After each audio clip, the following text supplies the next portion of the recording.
మహాప్రభు ఎవడేడు Nalgonda clock tower centre లో helmet లేకుండా చౌరస్తాలో తిరుగుతుండు.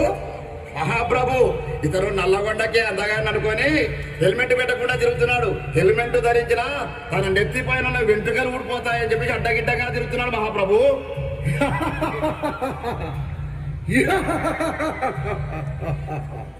చిత్రగుప్త మహాప్రభు ఇతడు చిట్టా లెక్కింపును చిత్త మహాప్రభు. మహాప్రభు ఇతను ప్రతిరోజు హెల్మెట్ ధరించకుండా బండి నడుపుతున్నాడు మహాప్రభు. 4 సార్లు క్లాక్ టవర్ సెంటర్ నందు సిగ్నల్ జంప్ చేశాడు మహాప్రభు. అంతేకాదు మహాప్రభు మద్యం తాగి ట్రాఫిక్ రూల్స్ అతిక్రమించి బండి నడుపుతున్నాడు మహాప్రభు. ఓయి మానవ, నీవిక మారవా, ఇక లాభం లేదు. నీపై నా పాశం ప్రయోగించవలసిందే. లెస్స బలితిరి మహాప్రభు. నల్గొండ జిల్లా ఎస్పీ గారు శ్రీ శరత్ చంద్ర పవార్ ఐపీఎస్ గారు అవగాహన కార్యక్రమాలు చేపడుతున్నారు. అల్లాయి వారనే కార్యక్రమాన్ని తీసుకొని ప్రజలంతా హెల్మెట్ ధరించాలని, హెల్మెట్ ధరించిన వారికి పెట్రోల్ పోయాలని పెట్రోల్ బంకులలో అవగాహన కార్యక్రమాలు పెట్టినా ఈ మానవులు మాత్రం అతిక్రమిస్తున్నారు. ఇతను శిక్షార్హుడే మహాప్రభు. చిత్రగుప్త, అయితే ఇతనిపై యమపాశం ప్రయోగించవలసిందే.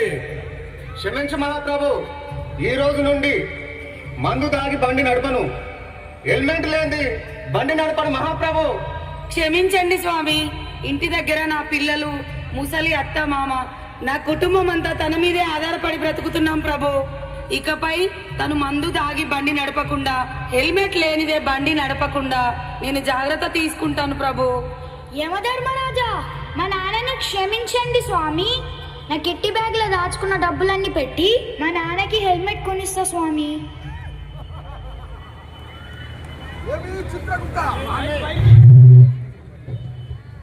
ఏమి చిత్రగుప్త, క్షమించమంటావా?